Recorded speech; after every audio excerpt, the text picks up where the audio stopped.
Welcome, rugby fans, to Rugby 411. I'm your host. As always, my name is Joshua Shibata, and this is our power rankings for the MLR Week 3 after 3 weeks of amazing Major League Rugby action. If you saw any of the games this week, all of them were just amazing games. Again, it's great to see. The commissioner of Major League Rugby, George Killebrew, mentioned last year, and I don't really like this word, but he mentioned about parity in Major League Rugby. He wanted it last year where every team was pretty much the same. They're all even. Even record too. Like everybody ended the season 8-8. I'm not a big fan of that because that just seems kind of ridiculous. But obviously, you don't want lopsided games either. For example, I'm watching the Six Nations. I just finished England versus Italy. And if you don't know, Six Nations is one of the biggest rugby competitions between arguably 6 of the biggest nations, the strongest rugby nations around the world. You have England, you have Scotland, Ireland, Wales, France, and then you have Italy. And I mentioned Italy in that sense. They are the newest nation to join the Six Nation competition. I think they've joined about in the last 10 years. And they have not won a single game in their Six Nations competition. I think they're running into 0-33 right now. And it's gotten a lot of criticism so far in the rugby world that they don't belong in the Six Nations competition. And, you don't want to see that in Major League Rugby either. You don't want to see a team that shouldn't be there. And so far in the last 2 years, and we'll talk about it when we get to the Dallas Shackles, who are just been introduced this season, and of course, LA Guillotinis have proven their worth by winning the championship in their very first season last year. There is really no lack of talent on any of the teams in Major League Rugby. It's amazing. It really is a testament to the organizations, to the owners of creating really strong teams. Now, so far, you do see that there are some teams that are a little outclassed compared to others, but really, on any given day, any team can make it a competitive game. Like, even had 2 of the lesser-ranked teams playing against each other, and the game was very competitive, very fun, came down to the last second, between the Arrows and New Orleans. So it's amazing how competitive Major League Rugby is, and it just makes it more enjoyable for us fans to watch. And if you are just getting into Major League Rugby, you can watch every game for free and on demand on the Rugby Network. Highly advise you to download. It's a free app. It's available on every Apple or Android system. Check it out. All the Major League Rugby games are available there. Even games from competitions around the world, also original programming on the Rugby Network, absolutely free. Highly recommend you get that. If you can't get the network or you don't want to get the network, you can always watch Major League Rugby games on your local Fox Sports network. I believe it's called Bally Sports on the West Coast, but check out your cable guide for all that information. So, let's get into our rankings after 3 weeks of action. Again, it's been fun ranking these teams. Again, the rankings are based on action that occurs on the pitch. It's not about how many wins or losses a team has. It's about their performance on the pitch, strength of schedule, home and away. A lot of things factor into it. It's a very fun thing that I do. And these rankings not too different from last week's rankings, which makes sense because you don't want the rankings to be always, up and down, back and forth. You want teams to be pretty consistent. And even though it's only 3 weeks into the schedule, you're starting to see some teams finding their identity, finding their stride, and you're seeing other teams kind of getting separated from the pack. They're just not the same class as everybody else. But again, not too far down. The 12 and 13 are right here. They're not really like down here, way far away. But let's start into it. So, the 12 and 13 teams, I have to admit right now, I was really on the fence between these two. It was going back and forth until literally the last second. And I'll explain what kind of separated the two, but literally they can be 12A and 12B or 13A and 13B, whichever you want to go with. It came kind of down to the wire, but your number 13 team for week number 3, Nola Gold. Nola Gold, the reason why they're the number 13 team, one of the biggest reasons why, they're 0-3, but all 3 games have been at home. They have not won a game, and they've only been at home. All 3 losses are in the gold mine, and that's there is a home field advantage in rugby, and it kind of says a lot. I mean, they've had some close games. This last game, they've only lost by 1 point against the Toronto Arrows, but they're just lacking a lot. And to be honest, it's not surprising. In my way too early predictions for this season, I predicted Nola to be pretty much at the bottom. They've lost a lot of weapons. They've lost a lot of pivotal pieces to the team, and they're just not on the same caliber as the other teams who have improved during the offseason, which kind of sucks because they have some really great players like Carl Myers and Damian Stevens on the team. It's just they're missing so much more, and I just don't think they have the abilities unless they make an off-season acquisition or mid-season acquisition. It's going to be a struggle for Nola Gold. Moving on to number 12. And I'll go into reason why these guys are number 12 and not number 13. It's the Old Glory DC coming in at number 12. Now, Old Glory, same record as Nola, 0-3. But again, this isn't about records. It's about what goes on the pitch and also other factors, including the fact that Old Glory has not played all their games at home. They've actually played 2 away games, 1 at home. Similar strength of schedule. They've faced the same 2 opponents in Atlanta and New England, but the only difference is that the teams that they didn't face are different. Nola lost to Toronto just recently, and Old Glory got a beating from arguably the number 1 ranked team in the league, the Austin Gilgronis. So, slightly tougher strength of schedule for Old Glory, slightly easier strength of schedule for Nola, therefore Old Glory gets the number 12 spot. But again, literally almost neck and neck with these 2 teams. Moving on. The number 11 spot, and this one is actually kind of surprising for me. The number 11 spot goes to the Utah Warriors. You know, they were an early favorite to be pretty competitive in the Western Conference, but man, they are just they're missing something. Something is going on with this team, and it's really shocking to see them at 0-3 to start the season.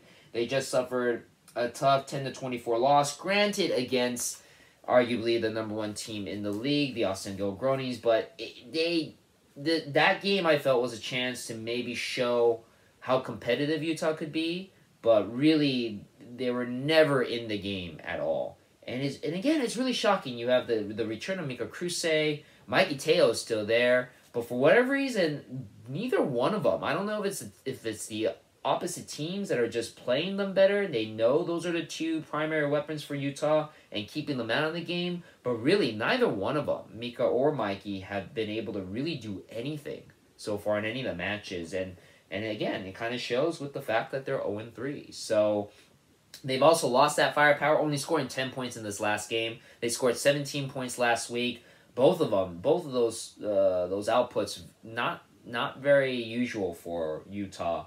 So shocking to see them dropping down to number 11. They were 8 last week, so a 3-spot drop. I think it's tied for the biggest drop this week in the rankings. Number 10, a jump for the Toronto Arrows, moving up, number 10. They got a win against Nola Gold. Now, granted, it's against a lower-ranked team, but a win's a win, and it's a good win for them. So again, they look better than what Utah did. Definitely look better than Old Glory and Nola because they obviously don't have wins. So the Arrows are in there on the number 10 spot. You know, the game, it was kind of sloppy, and they are kind of their own worst enemies. A lot of missed opportunities. They won the game, but there were 4 times, I think, in the game where they were in Nola Gold territory and they just turn over the ball. Whether it was a handling error, whether it was a sloppy penalty, but 4 times the score could have been a lot more lopsided because they have the talent and the weapons, but for whatever reason they just can't put it together when they get into the red zone in the game, and that's what's causing them to kind of be on the lower half, because as they'll play stronger teams, they're definitely gonna get exposed for what they are. But right now, sitting at number 10, up a couple spots for the Toronto Arrows. Moving on, this one was a heartbreaker, but I'm glad that they are at the same spot that they were last week, because I think that makes a lot of sense. But the new kids on the block, my second favorite team now, behind the reigning, defending MLR champions, the LA Guillotines, the Dallas Shackles, sitting at number 9.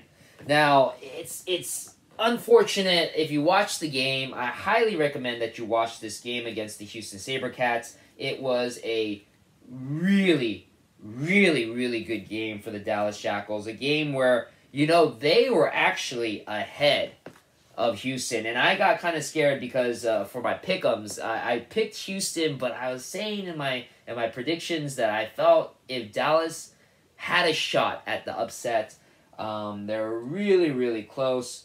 They put on a lot of pressure onto Houston, and they were actually up 33-21 going into the last quarter of the game, so the last 20 minutes of the game, and then unfortunately 3 tries, 17 unanswered points by Houston. And, this is, I want to make it a point again, if you didn't see the game, again, highly recommend watching the game on the Rugby Network.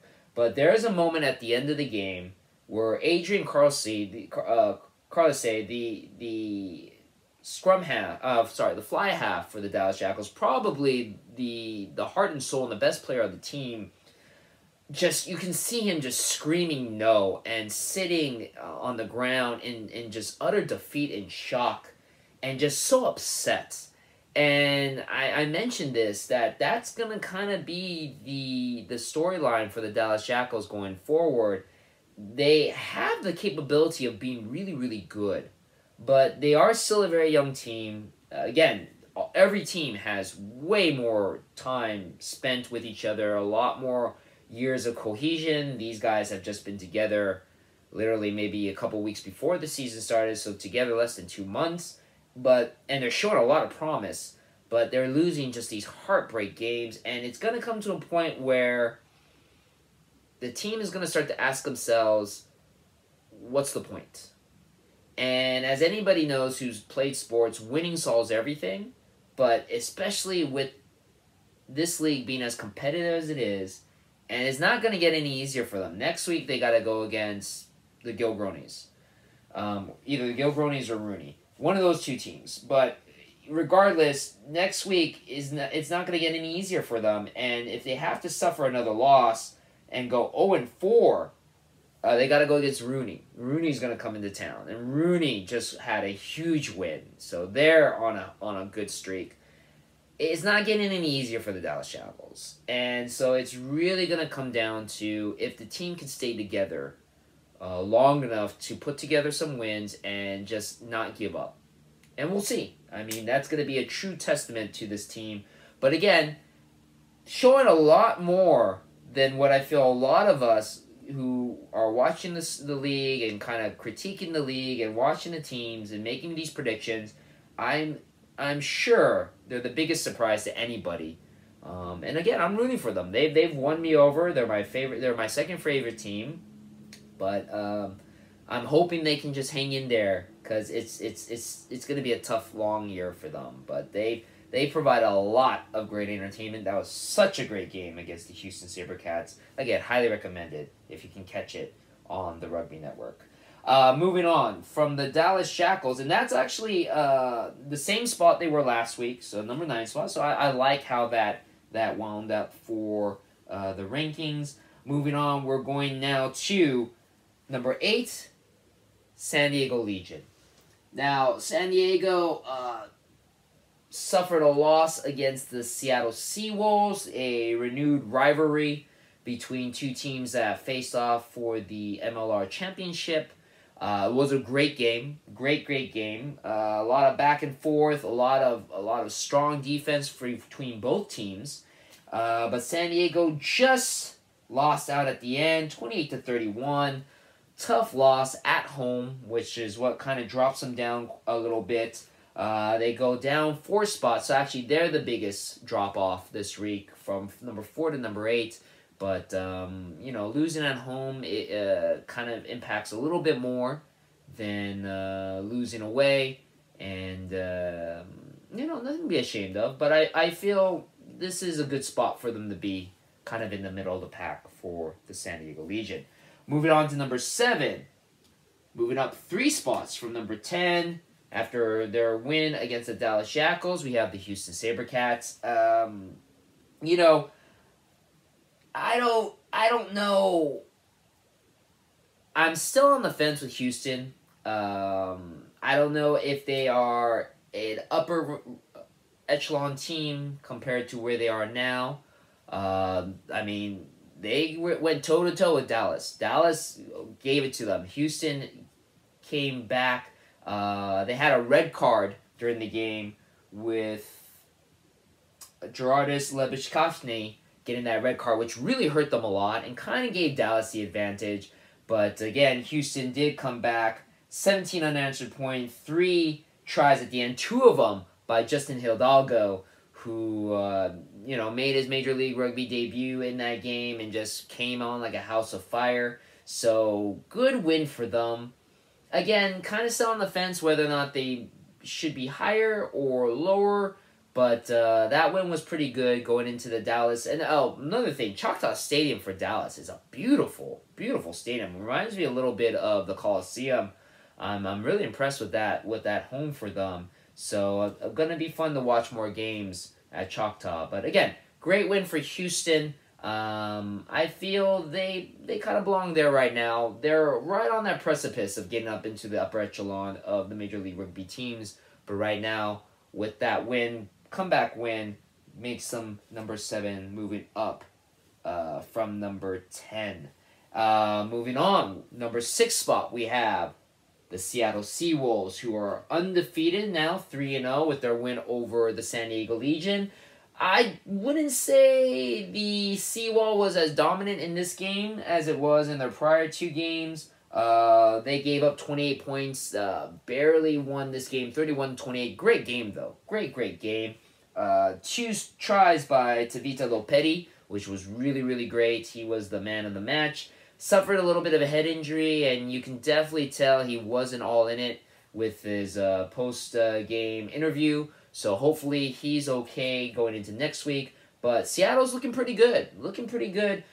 Good win away from Starfire Stadium, which was a big test for them, especially against a team like the San Diego Legion.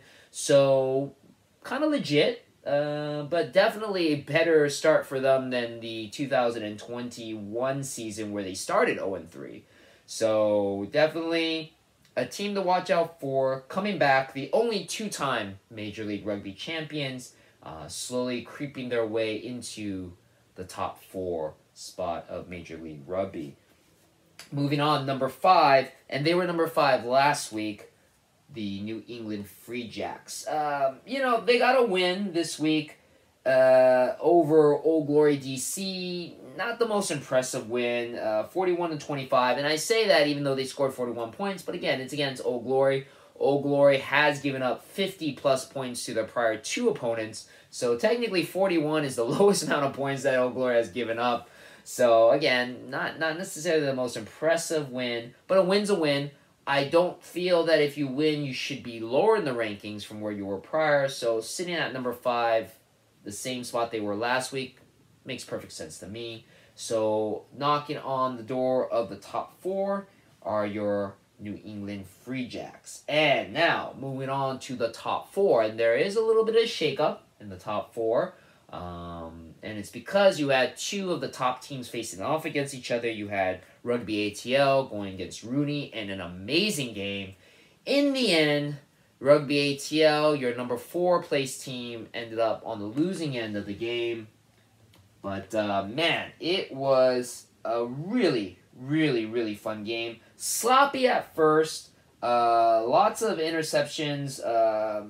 There are 21 unanswered points by Rooney at one point, and it also looked like Joaquin De La Vega Medina got hurt in the game, who's been a star player for Atlanta, as well as Ross Deacon got hurt. I think those injuries kind of took the steam away from Rugby ATL, which ended up having them lose by the narrowest of margins, 36-31. But it was a really, really good game. It's just that in the end, New York just had more in them. But again, we'll see what the status is. De La Vega Medina and Ross Deacon, two very important parts of the Rugby ATL offense. If they're not available next week, that's going to be a little tough for Rugby ATL. Sliding down from the number 2 spot to the number 4 spot this week with that loss to Rooney. I'm sorry, slide down from number 3 spot to the number 4 spot with that loss from Rooney.